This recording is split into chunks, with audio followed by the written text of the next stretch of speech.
Selamat malam Bapak Ibu, Saudara-saudara Jemaat GKOI Petra Pondok Ujung. Shalom. Semoga semua selalu dalam lindungan Tuhan, sehat dan tetap semangat.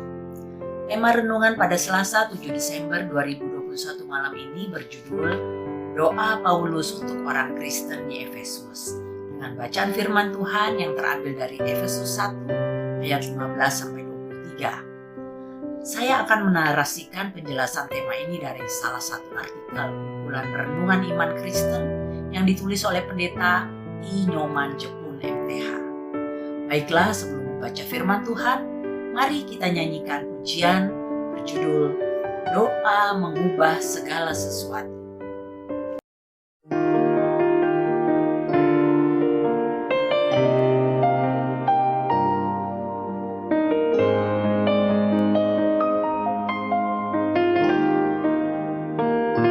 Saat keadaan sekelilingku ada di luar kemampuanku, ku berdiam diri mencarimu. Doa mengubah segala sesuatu. Saat kenyataan di depanku mengecewakan perasaanku, ku menutup mata memandangmu, sebab doa mengubah segala sesuatu.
Kenyataan di depanku mengecewakan perasaanku, ku menutup mata memandangmu, sebab doa mengubah segala sesuatu.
Marilah kita berdoa, mohon pimpinan Roh Kudus. Bapa kami yang di sorga, pada malam ini kami mengucap syukur atas penyertaan dan berkat Tuhan yang telah kami terima sepanjang hari ini. Malam ini kami kembali berkumpul untuk membaca sebagian dari firman-Mu dalam acara malam doa dan pujian. Biarlah firman yang kami baca dapat kami mengerti, dapat menjadi kekuatan dan pedoman kami dalam menghadapi kehidupan ini. Di dalam nama Tuhan Yesus Kristus kami berdoa. Amin. Baik Bapak Ibu, jemaat, mari kita buka Alkitab kita dari Efesus 1 ayat 15 sampai 23. Efesus 1 ayat 15 sampai 23. Demikian firman Tuhan. Doa untuk pengertian tentang kemuliaan Kristus. Karena itu, setelah aku mendengar tentang iman-Mu dalam Tuhan Yesus dan tentang kasih-Mu terhadap semua orang kudus, aku pun tidak berhenti mengucap syukur karena Kamu. Dan aku selalu mengingat Kamu dalam doaku dan meminta kepada Allah Tuhan kita, Yesus Kristus, yaitu Bapa yang mulia itu, supaya Ia memberikan kepadamu roh hikmat dan wahyu untuk mengenal Dia dengan benar, dan supaya Ia menjadikan mata hatimu terang, agar kamu mengerti pengharapan apakah yang terkandung dalam panggilannya, betapa kayanya kemuliaan bagian yang ditentukannya bagi orang-orang kudus, dan betapa hebat kuasanya bagi kita yang percaya, sesuai dengan kekuatan kuasanya, yang dikerjakannya di dalam Kristus dengan membangkitkan Dia dari antara orang mati, dan mendudukkan Dia di sebelah kanannya di sorga, jauh lebih tinggi dari segala pemerintah dan penguasa dan kekuasaan dan kerajaan dan tiap-tiap nama yang dapat disebut, bukan hanya di dunia ini saja, melainkan juga di dunia yang akan datang. Dan segala sesuatu telah diletakkannya di bawah kaki Kristus, dan Dia telah diberikannya kepada jemaat sebagai kepala dari segala yang ada. Jemaat yang adalah tubuhnya, yaitu kepenuhan Dia yang memenuhi semua dan segala sesuatu. Demikianlah firman Tuhan, terpujilah Kristus. Bapak, Ibu, Saudara yang dikasihi Tuhan Yesus. Surat kepada jemaat di Efesus ini ditulis oleh Rasul Paulus ketika ia sedang berada dalam penjara di Roma sekitar tahun 60-61 Masehi. Pada saat itu Efesus dan masyarakatnya dari sisi keagamaan masih sangat dipengaruhi oleh penyembahan terhadap Dewi Artemis. Penyembahan terhadap Dewi ini menjadi hal pokok dan utama, bukan saja karena ia dianggap sebagai Dewi kesuburan dan kemakmuran, namun juga karena di beberapa tempat pada budaya Yunani kuno, Dewi Artemis dipandang sebagai soteira atau penyelamat dan agrotera atau pemburu, dan merupakan dewi pemimpin para penjaga dari segala hal yang ada di alam liar seperti pohon dan sungai. Bagi Efesus, Dewi Artemis sangat dipuja karena ia dianggap menjamin keselamatan dan kehidupan mereka. Itulah sebabnya isi surat Efesus yang dituliskan Paulus ini berintikan ajaran tentang bagaimana memperoleh keselamatan yang sejati dalam diri orang percaya. Hal ini dengan sengaja ditulis untuk mematahkan pemahaman keselamatan yang muncul di berbagai budaya dan bangsa, termasuk Efesus. Di dalam ayat 15 dan 17 kita melihat bagaimana sebenarnya kondisi Paulus ketika menulis surat kepada jemaat di Efesus ini. Coba kita bayangkan kondisi orang yang tinggal dalam penjara di Roma. Pada umumnya para tahanan dalam penjara berpijak pada lantai yang tidak dasar, yang tidak datar, atau memiliki sudut kemiringan. Tangannya diikat menjadi satu dengan rantai yang terkait pemberat dari batu yang dibuat menyerupai bola voli. Hal yang sama juga terjadi pada kedua kaki. Kaki dan tangannya yang terikat itu kemudian dihubungkan dengan seutas rantai pendek. Sehingga ketika berbaring, cara tidur yang terbaik adalah tidur melengkung seperti tidur pistol, atau posisi menyamping sambil melengkungkan badan.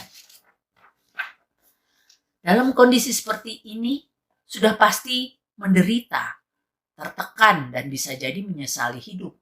Apalagi Paulus dipenjara bukan karena suatu kesalahan, melainkan karena memberitakan Injil Yesus Kristus. Tetapi perhatikan dalam kondisi dan suasana hati Paulus seperti itu.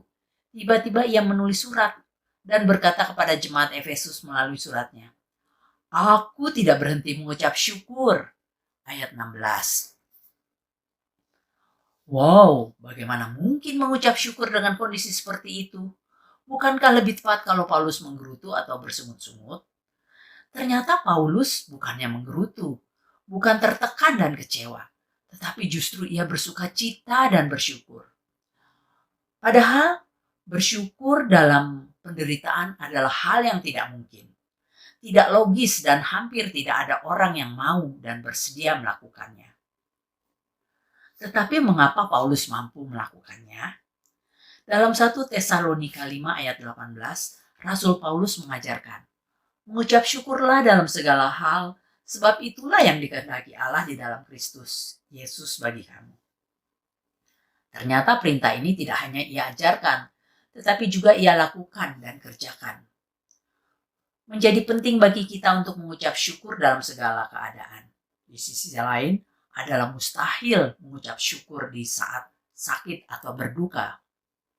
Paulus tetap bersuka cita dan bersyukur walaupun ia dalam penjara, disebabkan karena suatu alasan yang menurut Paulus itu sangat penting, yakni mendengar kabar tentang iman orang-orang Efesus. Ternyata jemaat yang ia bentuk itu menunjukkan perkembangan yang sangat baik, menjadi obat baginya yang mendatangkan sukacita walaupun ia berada dalam penjara. Kondisi dalam penjara bukan saja berubah suasana karena kabar itu, tetapi juga membuat Paulus lupa tentang suasana penjara karena kesibukan yang baru dalam penjara, yakni menjadi pendoa bagi jemaat itu. Lihat ayat 16. Dan sekaligus mendampingi mereka melalui surat yang menguatkan. Jadi, alasan Paulus mengucap syukur bukan karena tentang apa yang ia alami. Ia tidak mengucap syukur berdasarkan kondisi dirinya, tetapi karena apa yang Tuhan buat bagi jemaat Efesus yang telah berhasil dalam iman. Itu berarti kita diajak mengucap syukur bukan karena melihat apa yang terjadi di bawah, yaitu di sekitar kita. Sehat, sakit, bahagia, susah, bekerja, pensiun, ulang tahun, dan lain-lain. Tetapi berdasarkan apa yang dilakukan Tuhan di atas sana. Kita lihat di ayat 18 sampai 21. Dalam kesesakan dan kebuntuan jalan, pengharapan sangat penting. Itulah sebabnya dalam surat di Efesus ini, Paulus mendoakan mereka agar memperoleh pengertian tentang pengharapan kepada Yesus Kristus. Itu di ayat 18. Bahwa menurut Paulus pengharapan yang dimaksud adalah bahwa pada kuat kuasa Yesus Kristus yang duduk di sebelah kanan Allah Bapa. Ayat 19 dan 20. Dan bahkan kuasanya itu jauh lebih besar dari kuasa manapun di dunia, termasuk para pemerintah yang memenjarakannya. Ayat 21. Sangatlah mungkin bahwa kekuatan pengharapan inilah yang membuat Paulus kuat dan mampu menanggung derita di dalam penjara. Dan kemudian dengan kekuatan itu ia justru mampu menguatkan dan menumbuhkan jemaat Efesus. Bukankah seharusnya orang yang di luar penjara yang menguatkan mereka yang di penjara? Justru sebaliknya, Paulus menjadi penguat dalam suratnya itu.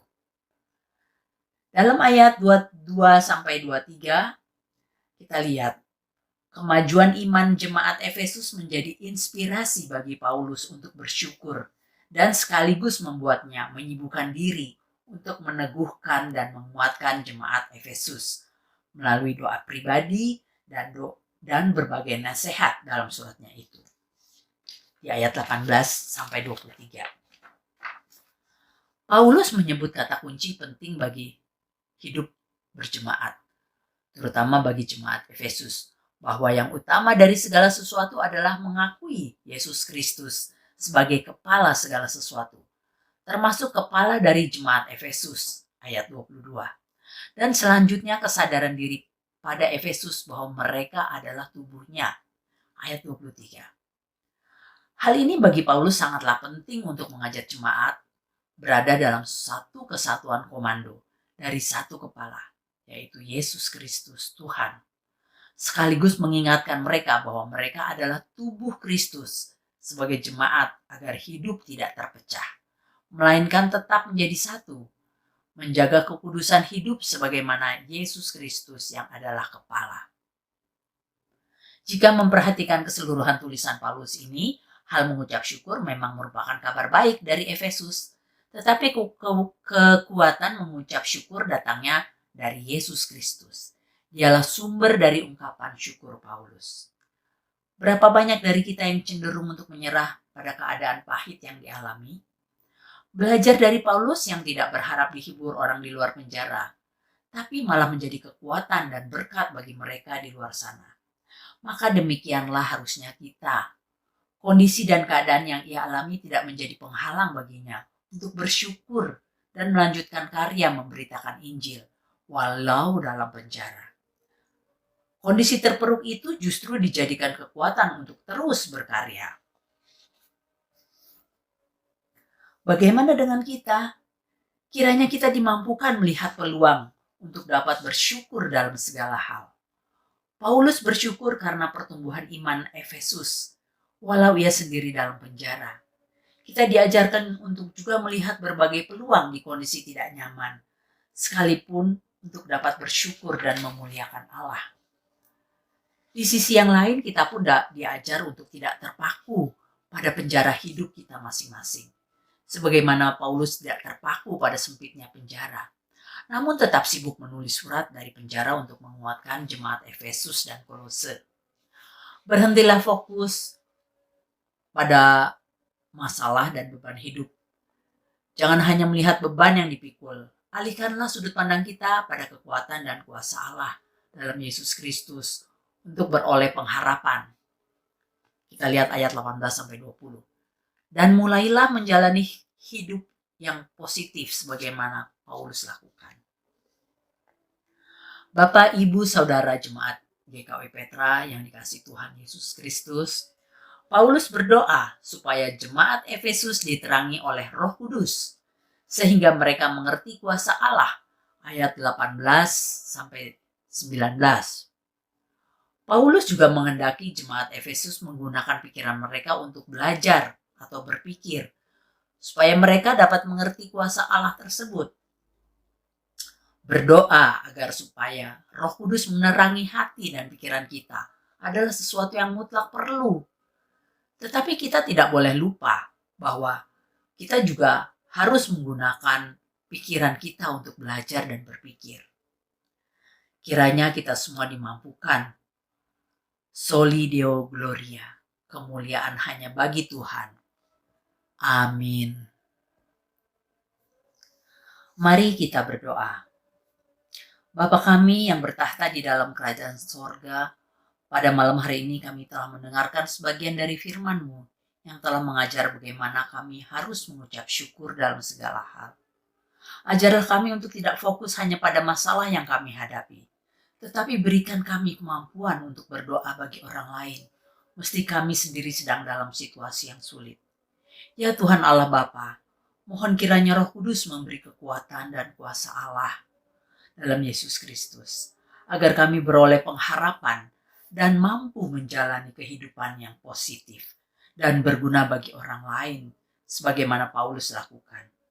Terima kasih ya Tuhan, hanya di dalam nama Tuhan Yesus Kristus kami telah berdoa.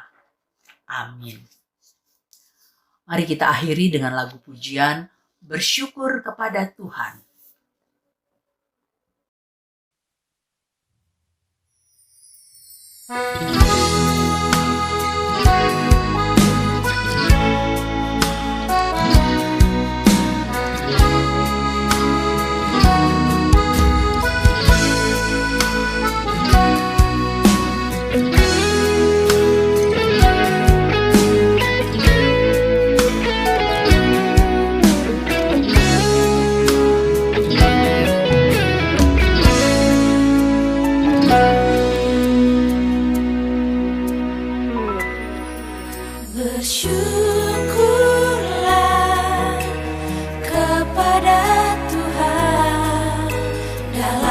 segala hal kehidupanmu.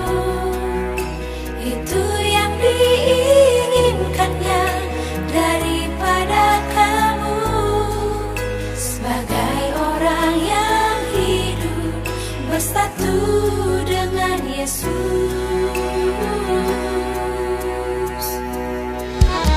Kita hanyalah butiran debu yang memiliki perkara yang kecil. Meskipun keadaan yang sangat sulit, bahkan sakit tak berdaya, tetap muliakan Tuhan.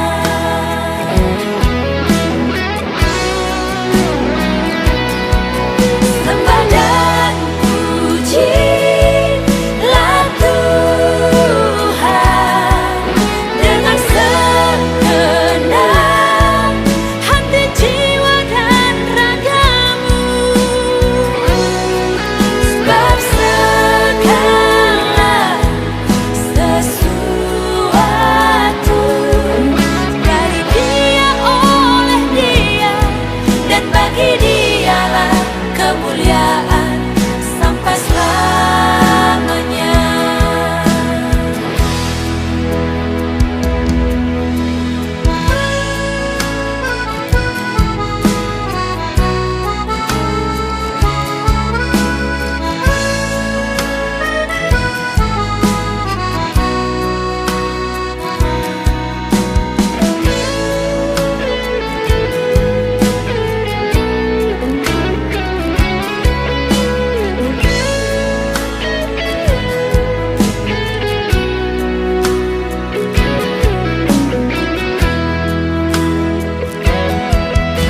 Kita hanyalah butiran debu yang memiliki perkara yang kecil.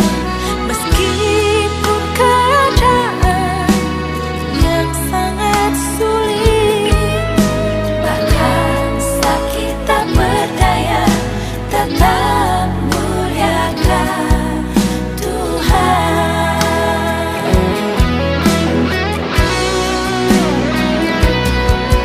Sembah dan pujilah Tuhan dengan segenap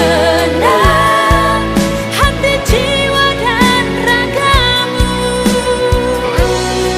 Sebab segala sesuatu dari Dia, oleh Dia, dan bagi Dialah kemuliaan sampai selamanya.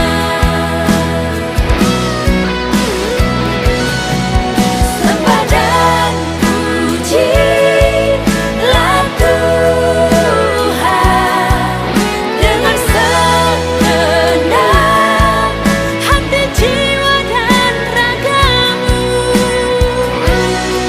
Sebab segala sesuatu dari Dia, oleh Dia, dan bagi Dialah kemuliaan sampai selamanya. Dari Dia, oleh Dia, dan bagi Dialah kemuliaan sampai selamanya.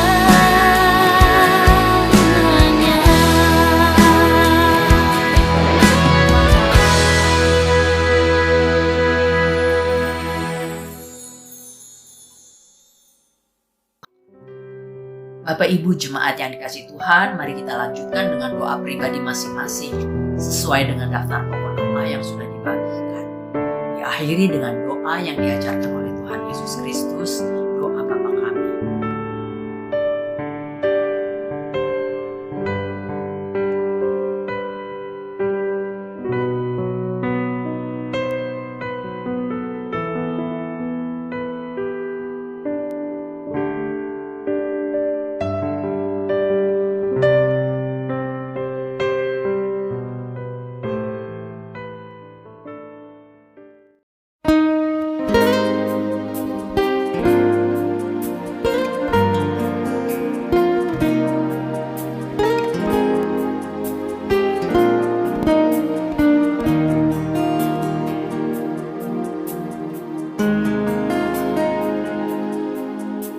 Kiranya Tuhan berkenan